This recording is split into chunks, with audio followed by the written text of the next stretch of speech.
ഇതാണ് നമ്മളെ കാബൂലി റൈസ് അതല്ലേ, നല്ല ഫേമസ് റൈസാണ്, നല്ല സൂപ്പർ ടേസ്റ്റാണ്. അപ്പം നിങ്ങൾ ഈ വീഡിയോ കാണുക, ഇതിനകത്തെല്ലാം ഞാൻ കൊടുത്തിട്ടുണ്ട്, കാണുക ചെയ്യുന്നതെന്നുള്ളത് ഇത് പറഞ്ഞിട്ടുണ്ട്, അതിനകത്ത് ചെയ്യുക, ഇത് കഴിച്ചു നോക്കുക. അതോ ചങ്ങാതിമാരെ, നമുക്കിന്ന് കാബൂലി ചോറുണ്ടാക്കാം.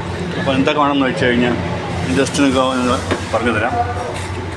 ജീരകം, അത് കഴിഞ്ഞിട്ട് കുരുമുളക്, ഏലക്ക, പട്ട, ഗ്രാമ്പു, പിന്നെ ഈ കാണുന്നത് ചിക്കൻ മാഗി ക്യൂബ്, പിന്നെ ഉണക്ക നാരങ്ങ. ഇതെല്ലാം നമ്മൾ ഇതിലിട്ട് എണ്ണക്കകത്തിട്ടിട്ട് നമ്മൾ മൂപ്പിച്ചെടുക്കുകയാണ്. എന്നിട്ട് നമ്മൾ പിന്നെന്താണെന്ന് വെച്ച് കഴിഞ്ഞാൽ ഇഞ്ചി പേസ്റ്റും പിന്നെ പച്ചമുളകും കൂടെ ഇട്ട് കൊടുക്കാം.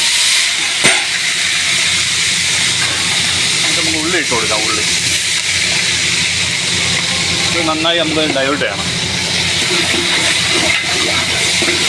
ഇതായി കഴിഞ്ഞ ഉടനെ ഇത് ബ്ലാക്ക് അടിക്കണം കേട്ടോ, ബ്ലാക്ക് കളർ കിട്ടും. അപ്പോൾ നമ്മൾ പിന്നെ നാരങ്ങ ഉണ്ടോ, അതൊക്കെ ആ നാരങ്ങ ഇട്ട് കൊടുക്കും. നാരങ്ങ ഇട്ട് കൊടുത്തിട്ട് നമ്മൾ പിന്നെ ഒരു ടൈമിൽ 10-15 മിനിറ്റ് എടുക്കും. നമുക്കിതിൽ നല്ലോണം കളർ ഇടണം, നല്ല കളർ ഇടണം. അപ്പോൾ കളറിന് വേണ്ടി നമുക്ക് വെയിറ്റ് ചെയ്യും. ഇങ്ങനെ നമ്മളിപ്പം അരി ഇട്ട് കഴിഞ്ഞു. ഇനി അതിനെ നമ്മൾ വേവിക്കാൻ വെക്കാം. കിടന്ന് വെന്തോളും.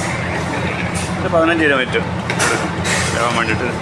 വലിയ തീ വെക്കരുത്. തിളച്ച് കഴിഞ്ഞാൽ തീ ശേഷം കുറയ്ക്കണം. കുറച്ചിട്ട് ചെറിയ രീതിയിൽ വേവിച്ച് വന്നിട്ട് പിന്നെ ഇതിന് നമ്മൾ പിന്നെ അങ്ങ് ടൈറ്റാക്കി എടുക്കും. എന്നിട്ട് പിന്നെ ദമ്മിട്ട് അടച്ചു വെക്കും. 10-15 മിനിറ്റ് വെക്കുമ്പോഴത്തേന് സംഗതി റെഡിയാവും. പിന്നെ നമുക്ക് അതിൽ കിടക്കാം. നമ്മളെ കാബൂലി ചോറ് റെഡി ആയിട്ടുണ്ട് അതല്ലേ, സെറ്റായി. ഈ വെള്ളം പറ്റി കഴിഞ്ഞ് ദമ്മിട്ട് കഴിഞ്ഞാൽ ചോറ് റെഡി. നല്ല സ്മൂത്താണ്, കഴിക്കാൻ നല്ല ടേസ്റ്റാണ്. നിങ്ങളിങ്ങനെ ചെയ്ത് നോക്കുക. എൻ്റെ ചാനൽ ഫോളോ ചെയ്യുക. അസീസ് കൊല്ലം യൂട്യൂബ് ചാനൽ നിങ്ങൾ ഫോളോ ചെയ്യുക, പിന്നെ ഹെൽപ്പ് ചെയ്യുക. അപ്പോൾ ഇനി നല്ല നല്ല വീഡിയോ ആയിട്ട് ചാനൽ നല്ല പാചക വീഡിയോ ആയിട്ടും എല്ലാ വീഡിയോ ആയിട്ടും ഞാൻ നിങ്ങളുടെ മുന്നിലെത്തും. സപ്പോർട്ട് എപ്പോഴും ഉണ്ടായിരിക്കണം. ബൈ, ടാറ്റ. മറക്കരുത്, സപ്പോർട്ട് ഉണ്ടെങ്കിൽ മാത്രമേ മുമ്പോട്ട് പോകാൻ ഊർജ്ജം കാണും.